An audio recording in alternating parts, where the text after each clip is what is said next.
नमस्ते, सत श्री अकाल। कैसे हैं आप लोग? उम्मीद करती हूँ ठीक होंगे, खुश होंगे। मैं हूँ अज़िका अली और मेरे साथ हैं तारिक नियाजी। अस्सलामु अलैकुम, नमस्ते, सत श्री अकाल। उम्मीद करता हूँ ठीक होंगे, खुश होंगे। दोस्तों जहाँ रहें खुश रहें, माँ बाप का ख्याल करें क्योंकि माँ बाप है तो सब कुछ है। आज की हमारी वीडियो है भोपाल सिटी। सो स्टार्ट करते हैं अपनी वीडियो को। Let's start. ओके गाइस, तो वीडियो का टाइटल है Bhopal city, one of the greenest city in India, next level. So start करते हैं अपनी वीडियो। भोपाल फिल्मों में बड़ा सुना है ना। भोपाल से है भैया, भोपाल से है भैया। आप कहाँ से हो भैया? गोपाल। भोपाल से। अब भोपाल से Ladies and gentlemen, may I have your attention, please?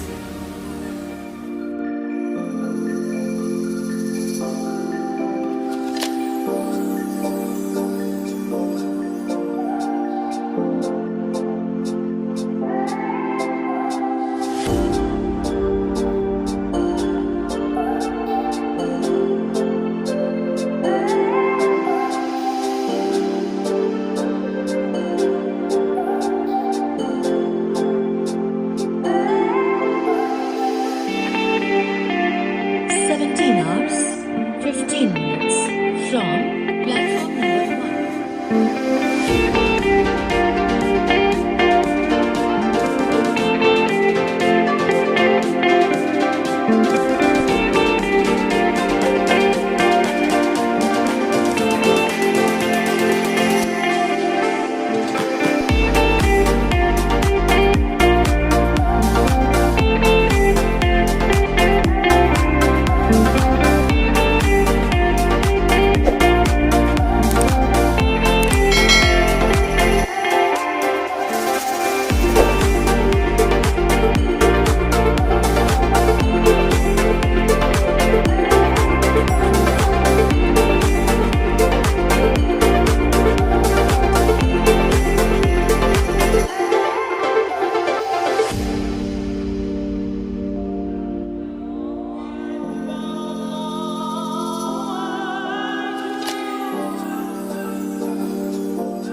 Ji, movies में बहुत ज्यादा नाम सुना है। जी जनाब, भोपाल से हैं भैया। भोपाल से हैं भैया या भोपाली भैया।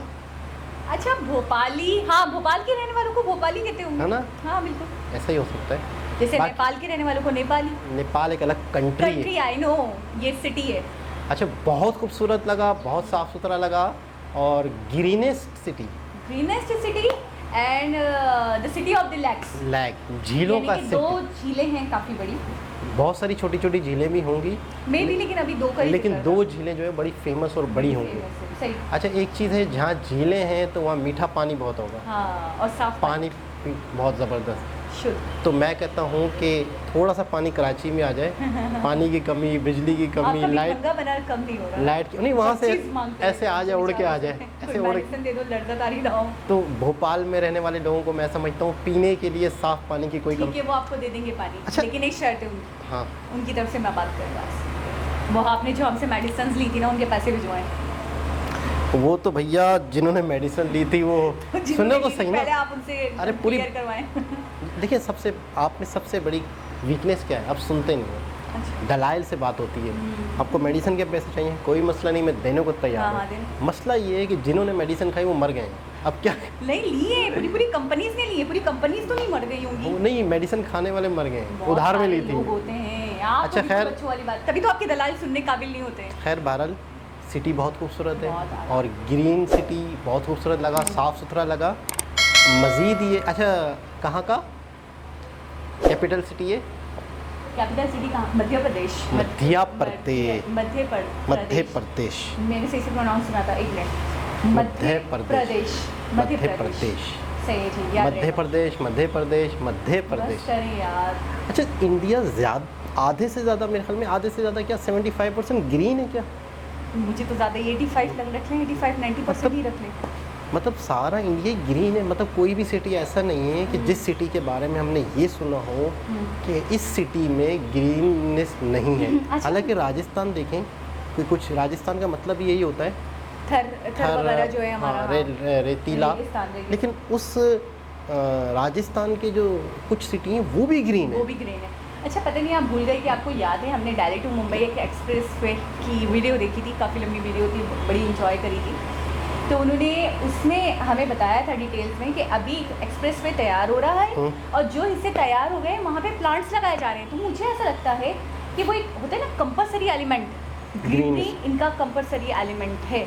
कोई एक्सप्रेस वे हो, कोई सिटी हो, कोई रोड हो, कोई भी। आपने देखा बीच की हमने एक वीडियो देखी थोड़े दिनों पहले, बीच के साइड में आपने देखा ग्रीनरी थी लाइन से। तो ये अपने खूबसूरत करते हैं, अपने सिटीज़ को, अपनी जगहों को खूबसूरत बनाते हैं ग्रीनरी से। बिल्कुल ऐसा ही है।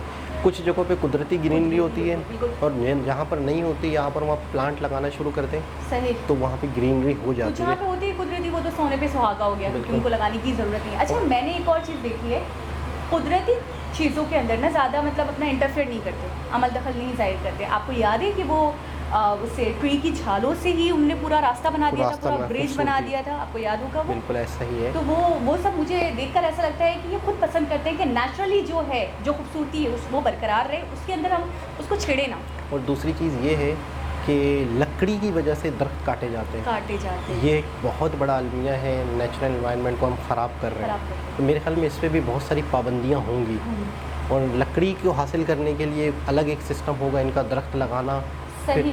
मतलब एक बैलेंस होगा कि यार कितना दरख्त काटा जा रहा है और कितना दरख्त लग रहा है नया, ठीक है ना। प्लांट है, प्लांट का कोई सिस्टम होगा दरख्त काटने का कि देखिए दरख्त कटने तो हैं, क्यों कटने हैं, क्यों कटने हैं? दुनिया की हज़ारों चीज़ें लकड़ी से बन रही हैं, तो वो कैसे बन रही हैं? लेकिन उनका ऐसा कोई सिस्टम होगा कि जैसे एग्रीकल्चर होता है तो इस तरह लकड़ी हासिल करने के लिए भी कोई जंगलात होंगे। फिर अगर आपने 10 दरख्त काटे हैं तो मेरे ख्याल में 50 नए दरख्त लगाते होंगे।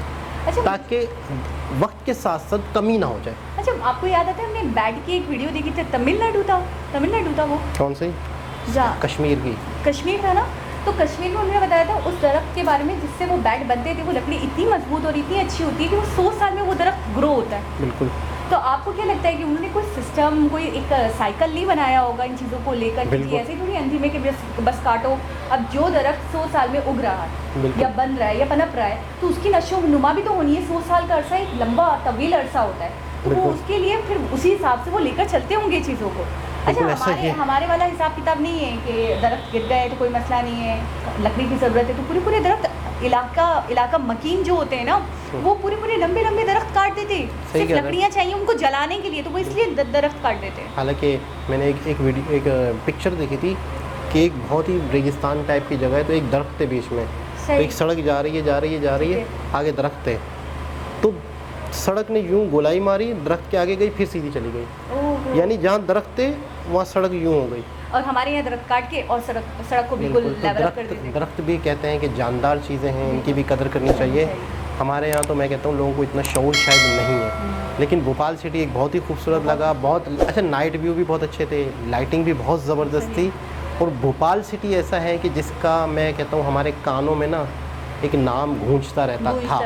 क्यों गूंजता रहता था, क्या इसकी ऐसी वजह है कि फ़िल्मों में इसका अक्सर नाम लिया जाता है? तो ये आप लोग ज़्यादा बेहतर बताएंगे कि यार क्या वजह है कि अक्सर भोपाल सिटी का नाम लिया जाता है? प्रॉपर 46 देखकर मुझे प्रॉपर स्मार्ट सिटी लग रहा था कि ऐसा नहीं लग रहा था कि कोई सहूलत, कोई चीज़ से ये कमी होगी। हर चीज़ मुझे लगता है सारी चीज़ों की अवेलेबिलिटी होगी इस सिटी में। अच्छा, हम बहुत गिने चुने कुछ दिल्ली, मुंबई, ये सब, गुड़गांव, ये वगैरह के बारे में ज़्यादा हम वीडियो देखते रहते हैं। अहमदाबाद हो गया, मुंबई हो गया, दिल्ली हो गया, बेंगलोर हो गया, तो हम इनके अंदर ही फंस जाते हैं।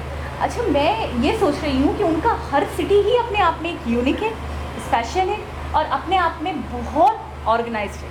ठीक है ना, हम किसी एक सिटी को बोल देते हैं ये बड़ा बेहतरीन है, यहाँ जाना चाहिए, यहाँ पे विजिट करना चाहिए। ऐसा नहीं है, कि उनके हर सिटी ही एक से बढ़कर एक है। अब देखिए भोपाल आज मैंने देखा तो मुझे प्रॉपर स्मार्ट सिटी लगा, बहुत डेवलप, बहुत डेवलप लगा। सूरत सिटी देख ले, सूरत सिटी में कितनी ज़बरदस्त सफाई है, कितना बड़े वाइजैक सिटी आज भी मुझे याद है। बिल्कुल ऐसा ही है, वाइजैक सिटी है। और भावुनेश्वर बहुत खूबसूरत, बहुत ही खूबसूरत पहाड़े, हरे ग्रीन ग्रीन पहाड़।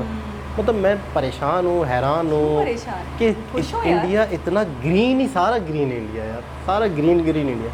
बहुत ही अच्छा लगा। दोबारा किसी वीडियो से आपको मुलाकात हुई, जब तक के लिए अल्लाह हाफ़िज़।